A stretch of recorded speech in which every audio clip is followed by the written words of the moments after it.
Ladies and gentlemen, welcome back to the analysis of YOLENO TV. I hope you're well from wherever you're watching this channel. Now, let us quickly visit Taifa Leo newspaper. There's a headline here. This headline is in line with a statement that I had from Murkomen. Now, let me first of all read to you this headline. So Taifa Leo says, hamtanitisha na ICC.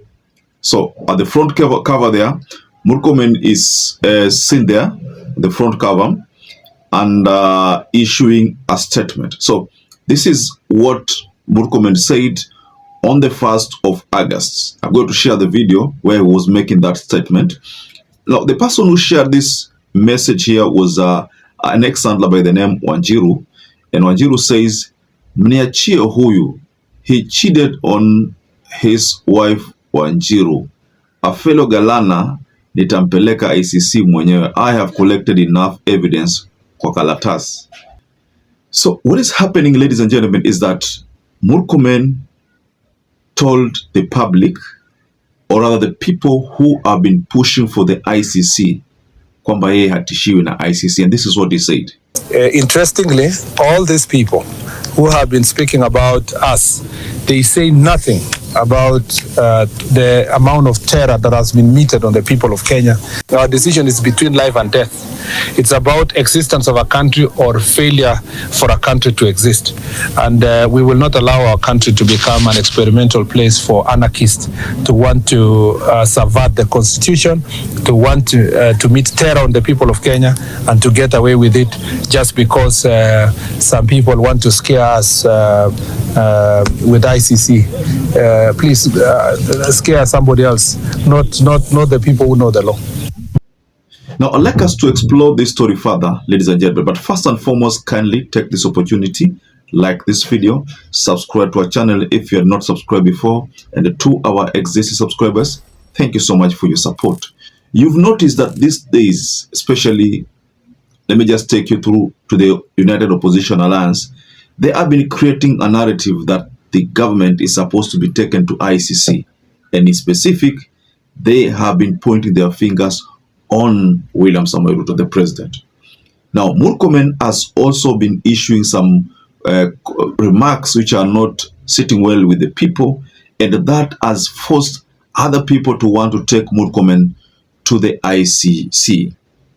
Now, the call to take some of these security personnel to the ICC has grown.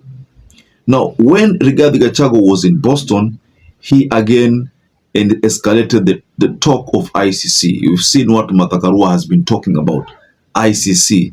And we've also were confronted with a scenario where a petition had been drafted by the team of Martha Karua to take William Ruto and the team to ICC, especially over the remarks they made about shoot to kill, shoot on the leg, you see. Now, let me quickly take you back to Murkomen. Now, Murkomen came up with a perfect response to those factions who want them in ICC. Of course, we all know that Murkomen has a background knowledge of law, because that's when he was saying during his statement that he was a law teacher, you know. So because he taught law, he says that he knows what he's doing. Every time he issues a statement, he issues any order, he knows the repercussion of those orders. And there's a particular time where Murkomen said, when he was issuing the shoot order, he said that let him deal, he will be able to deal with the consequences. But the most important thing is to, first of all, protect the nation. Well, protecting the nation is one thing that we all want to see happen, because a nation that is full of anarchy is also a nation ambayo haiwezi kalika. You can't do business. So on that part of protecting the citizens, it's okay.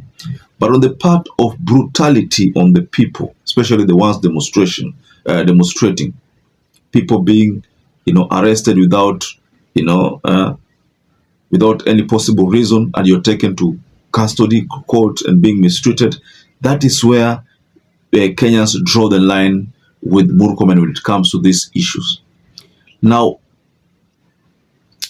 based on what is you're seeing on your screen that newspaper, hamtanitisha na ICC.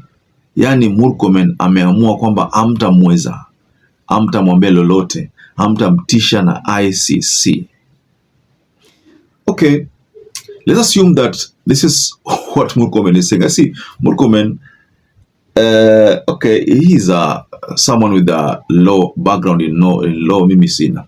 But if I may remember what Ruto and Uhuru and Akina Sang, Mohamed and the other people who were taken to ICC, what they went through. Ukikumbuka what they went through, the legal implication in terms of cost. Murkomen alisema kitu kama hii. Kama angekuwa ni mmoja ambao alienda kule, none of wale ambao alienda kule wanaongelea hiyo swala. Ushasikia Ruto akiongelea ICC, utasikia. Uhuru hautasikia, akina Sang hautasikia.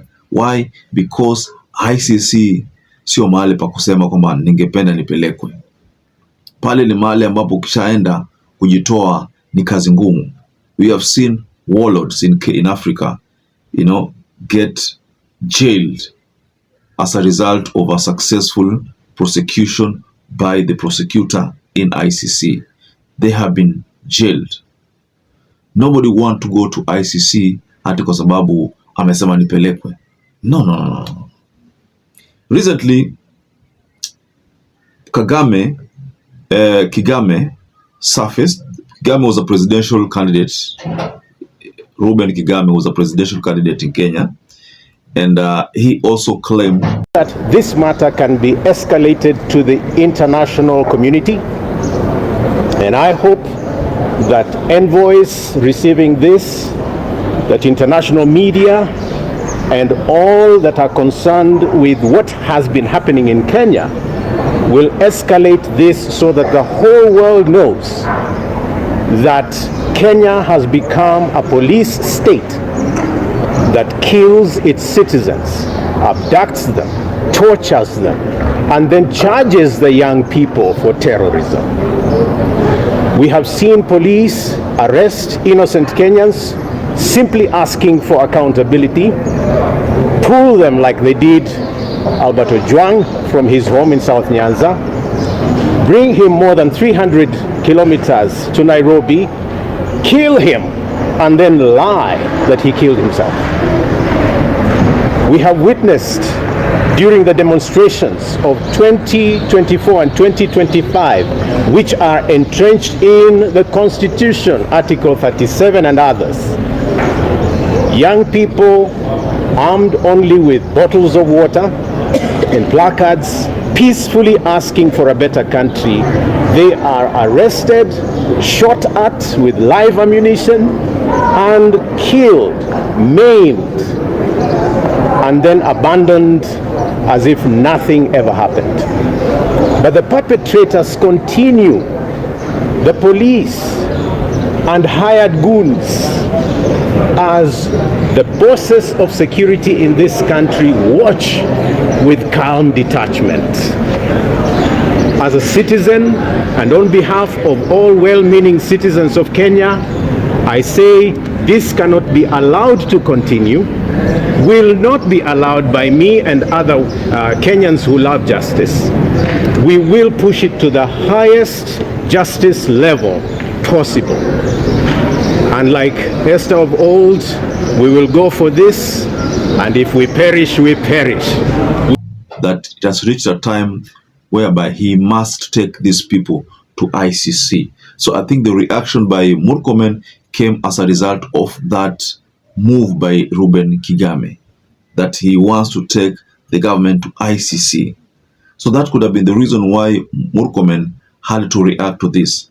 Lakini Murkomen anacheza na moto kwa sababu ICC sio mahali pa, sio kama magistrate court hizi hapa Kenya. ICC, International Criminal Court, hiyo ni court ambayo ina deal na human rights nyingi. Especially it was created to deal with easy human violations hapa Africa. Hapa Africa ndio iko nyingi sana. That court has helped Africans. So they will not hesitate to deal with African leaders who have subscribed to the ICC, the Rome Statute. They will not hesitate to apprehend them. to deal with them because they will be protecting the citizens of those nations, Africans. So, ladies and gentlemen, what do you have to say about this statement from Murkomen? Hamtanitisha na ICC. So perhaps if you're watching this video and you've not subscribed, take 1 second and subscribe, like this video. Till you catch up again, stay safe and stay blessed.